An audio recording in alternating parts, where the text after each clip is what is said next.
50 years ago, Dr. Martin Luther King Jr. gave a speech on the SDSU campus. Last week, school officials commemorated his appearance with a plaque by the Open Air Theater. For NFL teams, the draft is a 12-month process.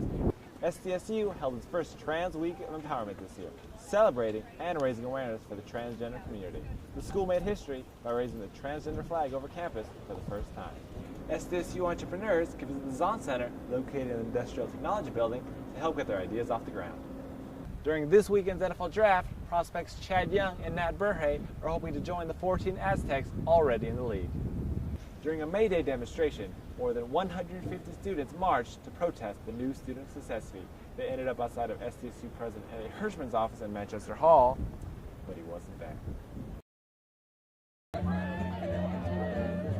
San Diego State held its first big queer barbecue on campus today, which is just another step forward for the LGBTQ community. Since prominent queer activist Bendy Cartwright started the event in 2000, the queer community on campus has held a barbecue for all students, promoting awareness and bringing people together. This year, the event was hosted by the Queer Student Union and SDSU's only queer-based social sorority, Gamma Rho Lambda.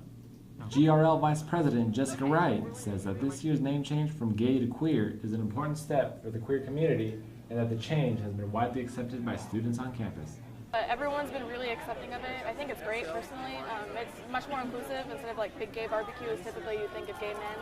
But this is more inclusive to all the identities on the spectrum, especially with QSU, there's a lot of people with varying identities. Queer Student Union board member and LGBTQ ally Jenny Trung says the barbecue started as what she calls just a hangout, but that has evolved to become a place where students can go for resources and to ask questions. She says that for a few students each year, it's even a perfect time to come in. And it's just to celebrate the queer community. That's all it is. Many times we talk about very sad things, like speaking of suicide, speaking of bullying, and we still bring these issues out, but instead we want to show that we are proud. SDSU held its first Trans Week of Empowerment this year, celebrating and raising awareness for the transgender community. For the first time in the school's history, the transgender flag waved over campus. For Aztec News, I'm Dustin Wright. The Aztecs celebrated 100 years of campus journalism this year. So hopefully, if I have my interview with Quinnen on...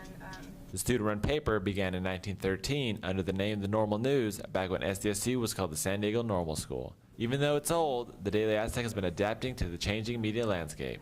Jay Harn is the general manager and advisor of the Daily Aztec. He makes sure the Aztec stays profitable and moves forward as the medium changes. Every media is in a major transition right now, specifically print. And I'm a firm believer in digital media, and I think that for students to be prepared for what the professional world is and is where it's going, they need to understand where digital fits in.